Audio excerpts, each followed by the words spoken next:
Bonjour, gente! Espero que vocês estejam super bem. Por aqui vai tudo bem. Reposei um pouquinho, esvaziei minha cabeça daquela semana de desafio, sete dias, 7 vídeos. Tá tudo tranquilo. Hoje eu vim aqui para falar de um sujeito, porque as pessoas perguntam muito qual a diferença, a dificuldade de um brasileiro morar na França, a cultura. Por sinal, eu até fiz uma das minhas primeiras vídeos, eu mostrei as minhas dificuldades quando eu cheguei aqui, né? Mas eu acho que eu fui um pouco assim prática e não revela realmente as dificuldades, né? Porque eu falei de coisas práticas, a comida e etc. Hoje eu vou tentar explicar direitinho qual foi a minha grande dificuldade aqui na França, que eu não quis muito assumir no começo, mas vamos, eu vou começar sem muito blá blá blá. Quando eu cheguei aqui na França, o galego um dia me perguntou, eu tava meio assim, borocochô, nada me fazia prazer, quando eu cheguei tudo diferente, aquelas coisas todas, né? Ele me deu uma folha branca, um lápis e disse, agora você escreve uma lista com 10 coisas que você gostaria de fazer aqui na França. Por que você veio e como é que você quer viver aqui na França. Imediatamente eu fiquei já chocada, tá vendo a mentalidade? A diferença já começa aí. Eu fiquei já chocada com essa questão porque na minha cabeça, com minha educação, com minha cultura brasileira, eu achava que as coisas iam de si, que eu era normal, né? Que não precisava se questionar do porquê e do como, do porquê e do como eu iria fazer aqui na França, né? Aí fiquei super chocada, peguei a folha, o lápis e as coisas não saíam, porque era tão evidente na minha cabeça, pareciam evidentes, mas não eram tão evidentes assim, porque foi preciso muitos anos, somente agora, quase 30 anos de França, é que eu vim entender mais ou menos o que ele queria na época. Na realidade, ele não queria que eu escrevesse, eu quero fazer isso, eu quero, como eu fiz, porque eu fiz, eu descrevi. Eu gostaria muito de viajar, gostaria muito de conhecer a comida francesa, conhecer os produtos cosméticos aqui na França, todas essas banalidades. E eu não entendi, ele não entendeu porque eu estava escrevendo aquilo. Eu fiquei assim, chateada. Já que eu tive muita dificuldade para descrever as 10 coisas que eu gostaria de fazer aqui na França, fiquei doidinha. A cabeça já, eu digo, não, esse cara é muito chato, não me deixa a oportunidade de sonhar, o que eu quero é sonhar também, né?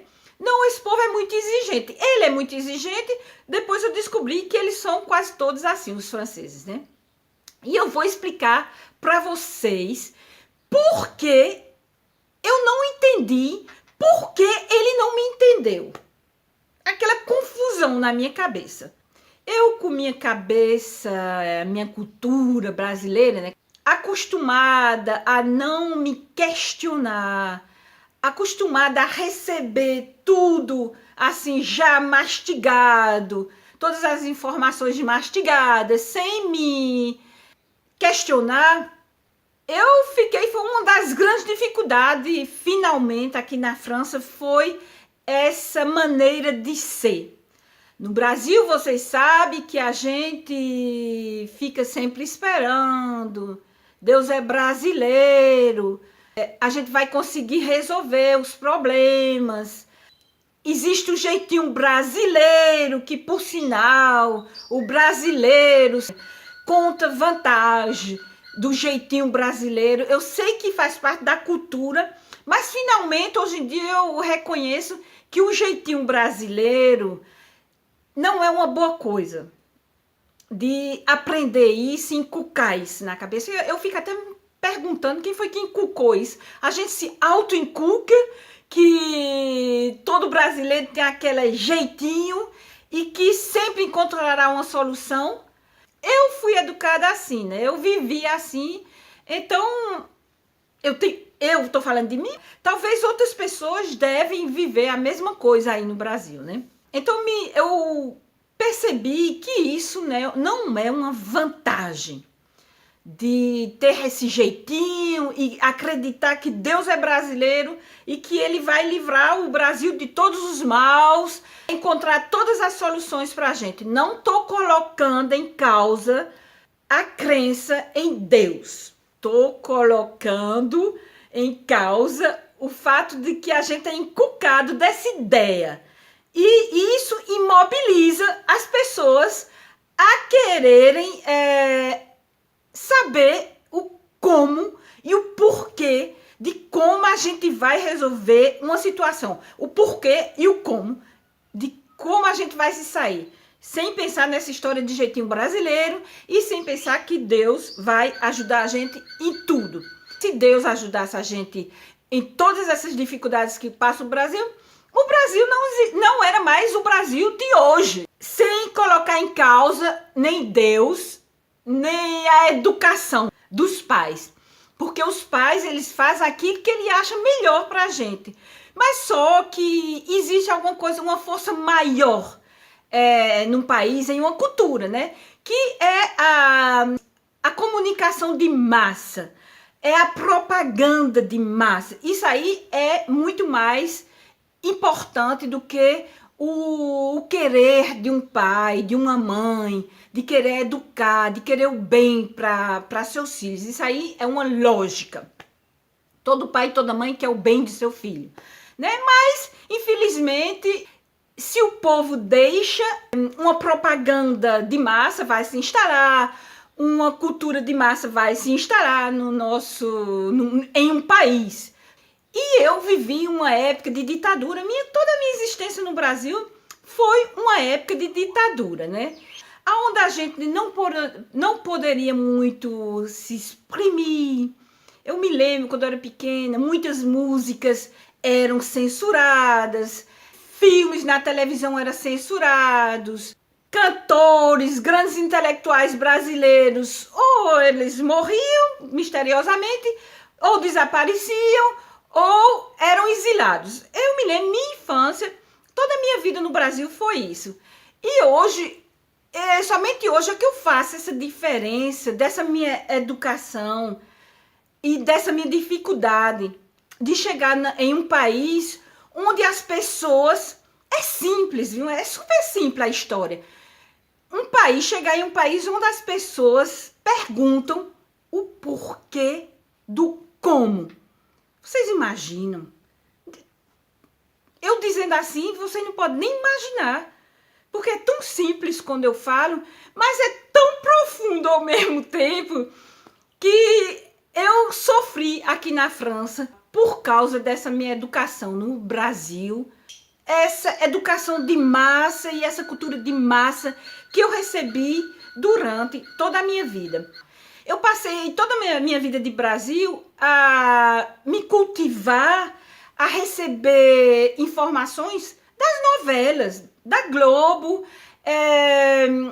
das mídias brasileiras, né? Na época era mais a Globo, né? Que tinha esse poder de...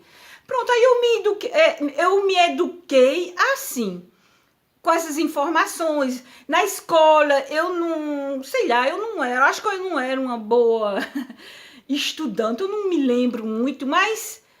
O que eu sei é que eu não aprendi muitas coisas fundamentais na escola. Eu tenho essa impressão, mas eu não sei também se é fundada essa minha impressão. Para saber disso, eu teria que voltar hoje no Brasil e tentar fazer uma análise nas escolas. Eu só vivi em greve, era um negócio... eu acho que as coisas eram leves. Pronto, eu vou ficar nisso. Minha educação escolar foi leve. Pronto, aí somente para resumir minha história, o que eu gostaria de falar aqui é desse sentimento aí que eu estou tentando explicar para vocês e que aqui a gente chama l'esprit critique, o espírito crítico, o senso crítico, que eu tinha menos do que a maioria dos franceses que eu encontro aqui na França, do que o meu galego que eu conheci no Brasil e que me trouxe para aqui.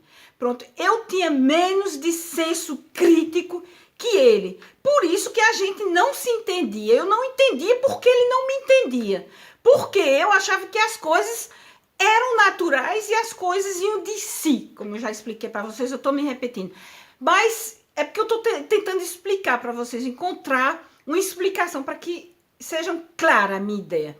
É isso a dificuldade, o espírito crítico, que eu não adquiri no Brasil, porque eu me lembro que eu não tinha aula de filosofia. E aula de filosofia é uma coisa muito importante, estudar filosofia, estudar o fundamento das coisas, se questionar, encontrar argumentos, se individualizar, porque é pensando que o homem se torna indivíduo. O indivíduo se torna porque ele é um pensador, porque ele se exprime, porque ele escuta e porque ele duvida e argumenta. É isso que faz o indivíduo. O resto é massa. O resto é cultura de massa, onde todo mundo é cultura de massa, é troupeau, como a gente diz aqui na França.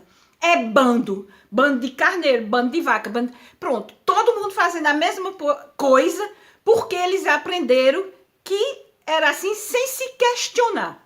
Essa diferença do espírito crítico, do senso crítico me levou a ter dificuldade aqui nesse país, onde a gurizada começa a estudar, eu vou dizer filosofia, mas quando no primário aqui não se chama filosofia. Aqui a gente chama échange e débat, comunicação e debate, onde a gurizada, bem pequenininho no primário, já começa a aprender a olhar, escutar e compreender aquilo que está sendo dito.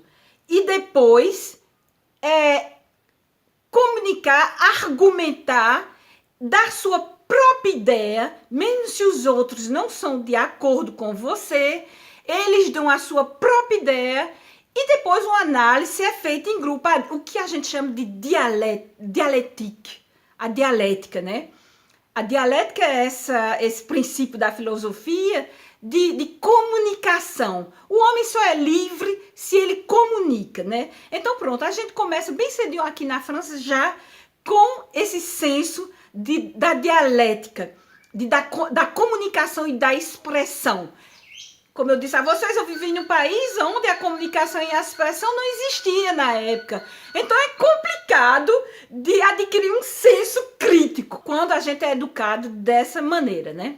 Aí somente para dizer, a palavra crítica, para aqueles que acham que as coisas são normais, a gente escuta crítica e pensa que crítica, senso crítico é criticar, mas criticar não é senso crítico. São duas coisas diferentes. Quando eu critico é porque eu quero acabar com o outro, aniquilar o outro, aí eu tô criticando. Mas quando eu tô falando de senso crítico, de espírito crítico, é porque eu estou me questionando do porquê e do como. Eu estou colocando em dúvida. A dúvida, minha gente, é alguma coisa de muito importante. Não pense que é uma coisa ruim na vida. Duvidar é muito importante para poder reconstruir o pensamento da gente. Por isso que eu acho que a gente deve, no Brasil, aprender a gurizada bem pequenininha a desconstruir aquilo que é dado, aquela informação que a gente come já toda triturada, bem amassadinha. Pronto, eu acho importante que a gurizada aprenda a receber informações e a desconstruir, a duvidar, e depois ela mesma, como individual, ela vai reconstruir o pensamento dela. Em resumo, é isso, gente. É o espírito crítico que eu não tive, meu senso crítico que não era muito aguçado e que eu tive dificuldades por isso.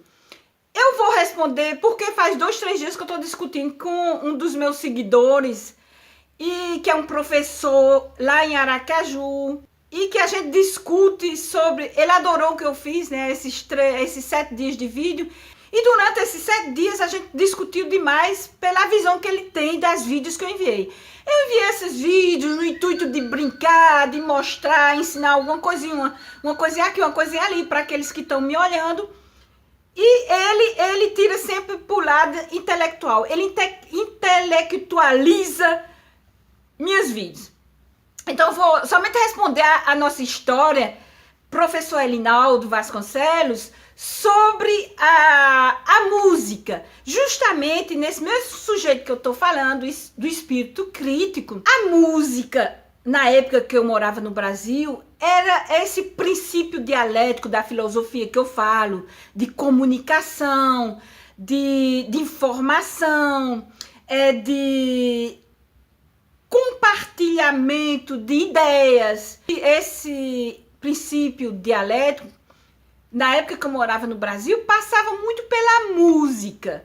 Muitas músicas eu escutava de uma maneira super singela, tipo caminhando e cantando e seguindo a canção, somos todos iguais, braços dados. Eu pensei, eu olhava, o que eu botava na minha cabeça quando eu escutava essas palavras era todo mundo de mãos dadas, caminhando de uma maneira bem singela, aquela coisa toda. E eu nunca, somente com o tempo, eu compreendi que o cantor queria passar essa informação, que era todo mundo junto para lutar, todo mundo caminhando em busca de objetivos, para lutar contra a ditadura do Brasil. Eu só entendi depois.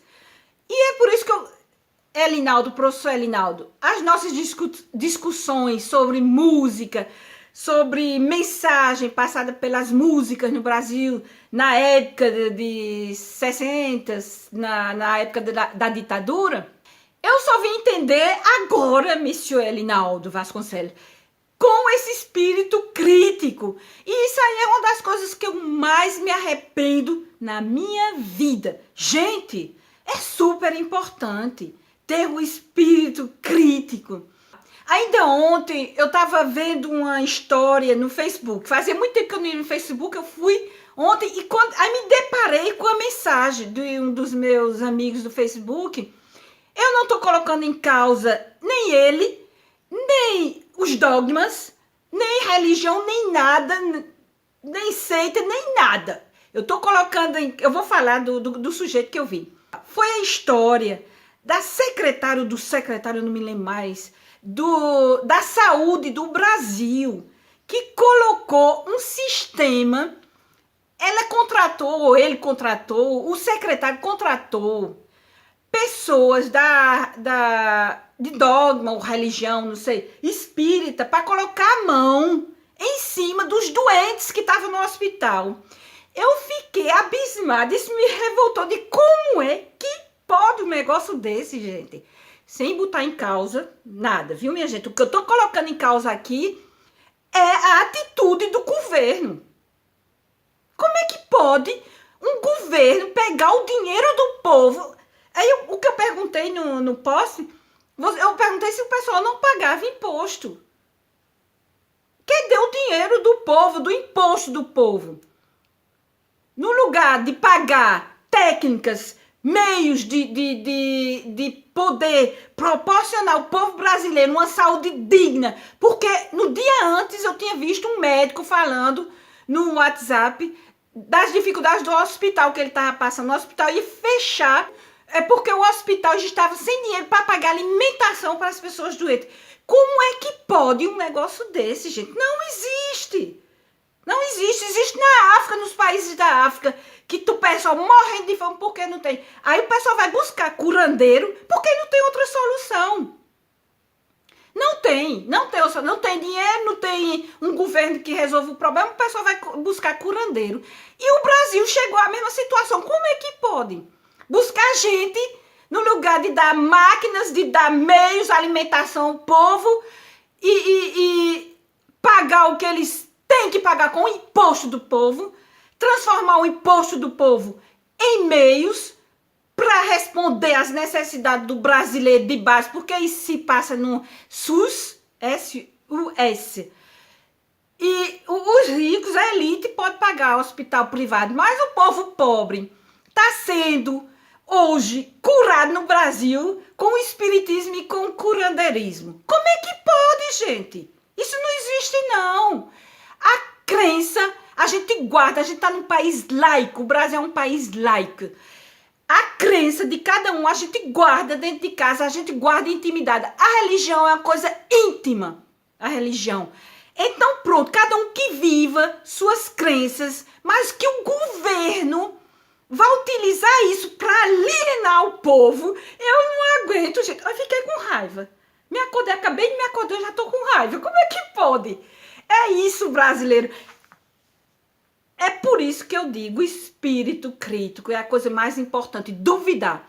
Quando o governo dizer para você que ele vai fazer isso, não pense que ele tá fazendo isso por bondade, não. Ele tá fazendo isso porque é obrigação dele. O povo elegeu, ele tem que fazer o que ele prometeu, o que estava no programa dele. Já tem um programa, né?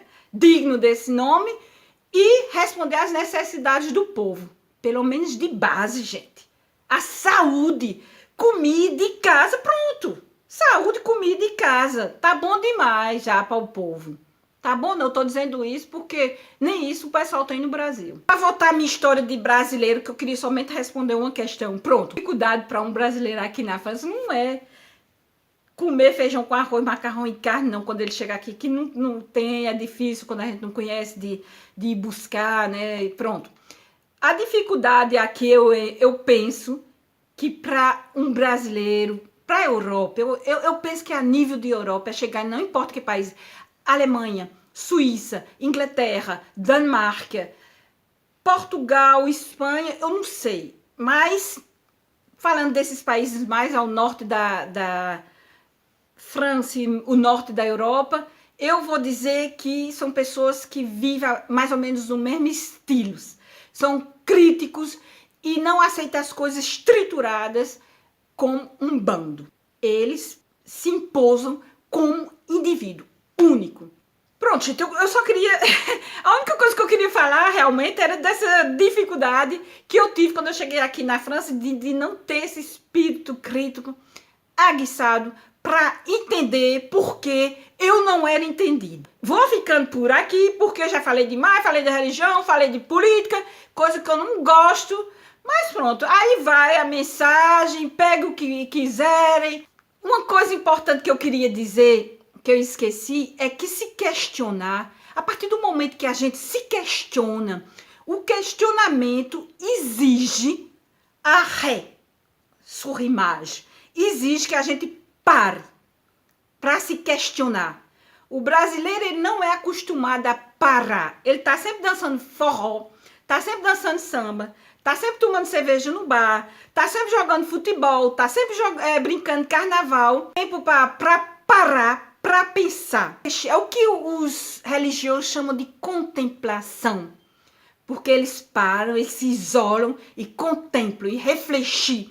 E eles procuram a solução para um problema. Não esqueçam de pensar, refletir, a situação tá grave no Brasil. Pronto, vou ficando por aqui. Desolada de ter comentado, começar depois do ciclo de 7 dias, 7 vídeos. É interessante, eu falo nesse sujeito, mas não tem nada não. Pronto, depois eu venho com coisas mais light e até a próxima. Beijão em todo mundo, tchau!